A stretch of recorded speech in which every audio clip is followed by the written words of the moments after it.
मौलाना अंसार रजा साहब, राष्ट्रीय महासचिव चक्रपाणी यादव जी, विदेश महासचिव शिवपाल सिंह जी, नाहर सिंह यादव जी, जिला अध्यक्ष प्रताप सिंह जी, नरेंद्र सिसोदिया जिला अध्यक्ष हापुड़, महानगर अध्यक्ष जयप्रकाश जी, बागपत जिला अध्यक्ष रामपाल जी, मंडल प्रभारी जुनैद अहमद जी, ओम प्रकाश प्रधान, राज बहादुर मास्टर जी और पीस पार्टी के सभी जिला अध्यक्ष से लेकर के सभी पदाधिकारीगण और यहाँ उपस्थित सभी भाइयों, दोस्तों, माताएं, बहनों, आज हम आप सब लोगों से वोट की अपील करने आए। सेवाराम पठाना हमारी प्रगतिशील समाजवादी पार्टी के प्रत्याशी हैं।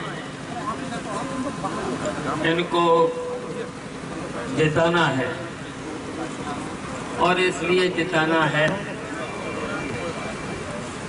आप सब लोगों ने सभी पार्टियों को देख लिया है। भारतीय जनता पार्टी को भी देख लिया है, कांग्रेस को भी देख लिया है और ये जो गठबंधन बना है उसे भी देख लिया है।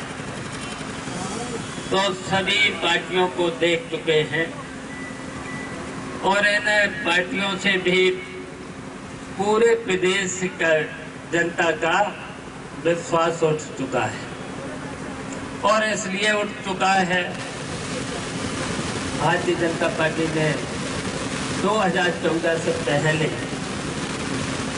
बहुत अच्छे वादे कर दिए, बहुत अच्छे वादे कर दिए और उन वादों पर पूरे देश की जनता प्रभावित हो गई थी और भारतीय जनता पार्टी को जिता दिया सरकार ने आज। और पहला वादा किया था कि अच्छे दिन आएंगे और दूसरा वादा किया था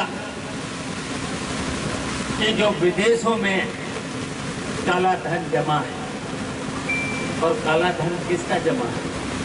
कोई किसान और गरीब का तो जमा हो नहीं सकता है।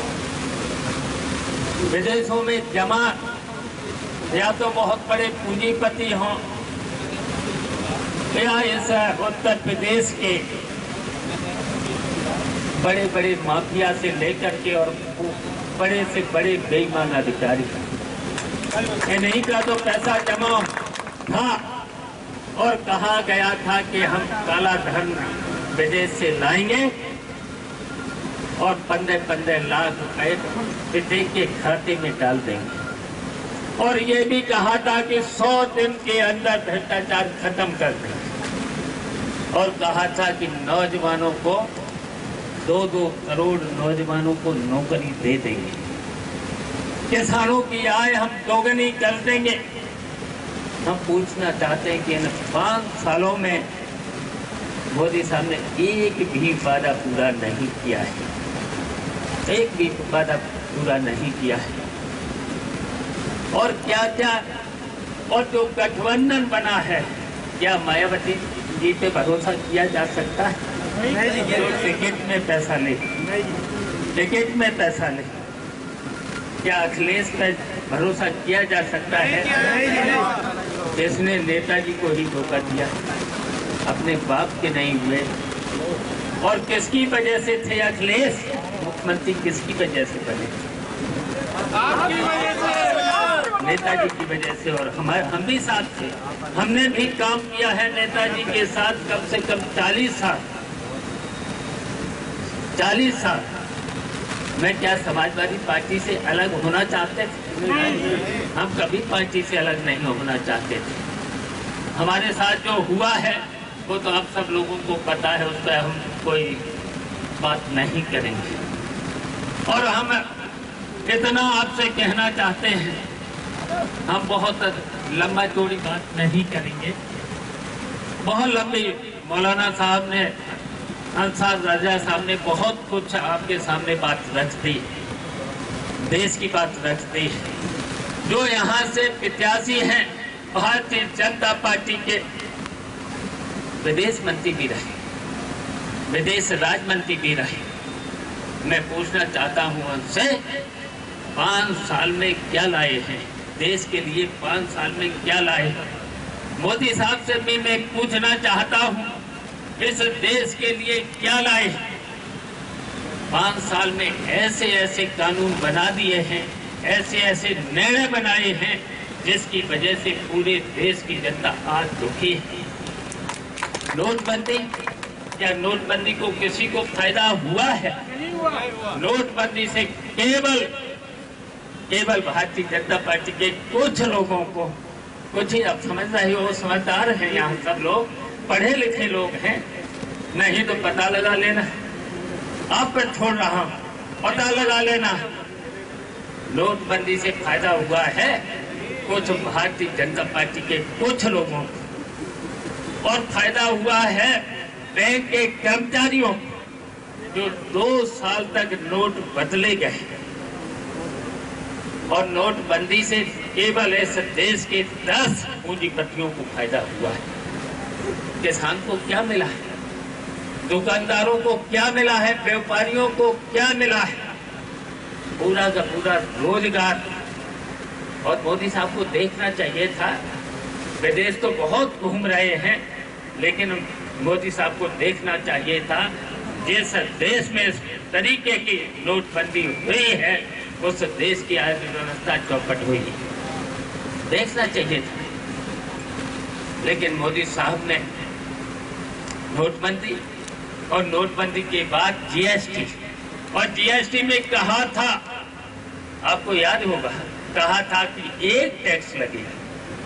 बताइए, छोटा छोटा व्यापारी से लेकर किसान से लेकर के अब हर महीने हिसाब देगा, और जब हिसाब देगा तब एक अकाउंटेंट करना पड़ेगा। पहले तो रिटर्न अगर भरते थे तो 1 साल में रिटर्न भरा जाता था, लेकिन अब हर महीना आप हिसाब दो, अकाउंटेंट करना पड़ेगा, फिर सीए करना पड़ेगा, और सीए के साथ साथ जब कोई शिकायत कर देगा तो एक वकील करना पड़ेगा। कितने टैक्स हो गए? और टैक्स के साथ साथ जब सीए और वकील दोनों मिलकर के फिर उन अधिकारियों को रिश्वत देंगे। चल रहा है इस प्रदेश में, चल रहा है इस प्रदेश में, ये चल रहा है। तो बताइए क्या फायदा किया? 5 साल में गलत निर्णय की वजह से पूरे देश की जनता आज दुखी हो गई है। हम इतना कहना चाहते हैं भाइयों, किसान भाइयों, आपसे कहना चाहते हैं, व्यापारियों से कहना चाहते हैं, ऐसे कानून इस देश में नहीं होना चाहिए, ऐसे निर्णय नहीं होना चाहिए। किस तरीके के निर्णय? शिक्षा मित्रों को एक निर्णय से, एक कलम से किस तरीके से उनकी नौकरी ले ली गई, किस तरीके से, क्या सपने उनके थे, नौकरी मिलने के बाद क्या उनके सपने थे? उन्होंने अपने लड़के को, बेटी को मकान लेकर के शहर में बसा लिया था, एडमिशन अच्छी तरह से कर लिया था, लेकिन अब उनकी हालत क्या है? बहुत से लोगों को तो आत्महत्या करना पड़ेगा गलत निर्णयों की वजह से। इस देश में ये हुआ है, और हम किसान भाइयों, व्यापारियों से कहना चाहता हूँ, और खासकर किसानों से कहना चाहता हूँ, क्या आपकी जितनी खेती में लागत लगती है, आप जितनी फसल पैदा करते हैं, आप गन्ना पैदा करते हैं, आप आलू पैदा करते हैं, आप गेहूं पैदा करते हैं, क्या 1 कुंटल फसल पैदा करने में कितनी लागत लगती है? कितनी लागत लगती है? लगभग 1500, और सरकारी आंकड़ों के हिसाब से तो 1800, कभी कभी 2000। जोड़ लीजिए, खाद, बीज, सिंचाई से लेकर के जोड़ लीजिएगा। हम कोई लंबा भाषण नहीं करना चाहते, आपसे पूछना चाहता, तरक्की कैसे हो, अच्छे दिन कैसे आए अगर किसानों को आपने उसके लागत का, कितनी महंगाई है, खाद पर भी रेट बढ़ा दिए, बिजली पर रेट बढ़ा दिए, आपने तो घर के चूल्हे पर भी रेट बढ़ा दिए हैं। तो आपको चाहिए था किसानों की अगर वादा किया था तो कम से कम अगर 1500 तो उसका दूना दे देना चाहिए था, तब तो अच्छे दिन आते। लेकिन आपने कहीं पर न तो गन्ने का समय से भुगतान किया है, न आलू का भुगतान किया है, आलू का दोगुना पैसा नहीं दिया है, न तो गेहूं का दिया। आपको तो पता ही है कांटे लगे थे। कांटों पर क्या बेईमानी हुई है? क्या 1745 रुपए किसी भी किसान को अगर मिले हो तो बताइए। 1500 से ज्यादा किसी भी किसान को, उसमें भी अधिकारी और कर्मचारियों ने 200 रुपए मिल के खा लिए। इतनी मेहनत से किसान ने पैदा किया था। इसलिए हम आपसे यही वादा करेंगे, हम चाहे लोकसभा में पहुंचेंगे, हम लोग लोकसभा में पहुंचेंगे। हम जानना चाहते हैं कि चौधरी चरण सिंह के बाद किसानों की अगर किसी ने बात की थी, चौधरी चरण सिंह हमेशा किसानों की बात करते थे। चौधरी चरण सिंह के बाद नेताजी बात करते थे, विधानसभा हो चाहे लोकसभा हो। इसके अलावा न तो भारतीय जनता पार्टी न कांग्रेस के लोग कभी किसानों की बात न तो लोकसभा में रखी है न विधानसभा में रखी है। और चौधरी साहब की जब भी किसान कलम पहले दिन चलती थी तो किसान और गांव के लिए चलती थी। नेताजी की हमेशा कलम किसानों के लिए और गांव के लिए चली है। तो इसलिए हम आपसे इतना ही कहेंगे, हम तो पहुंचेंगे लोकसभा। सेवाराम कसाना को भी आपकी जिम्मेदारी है।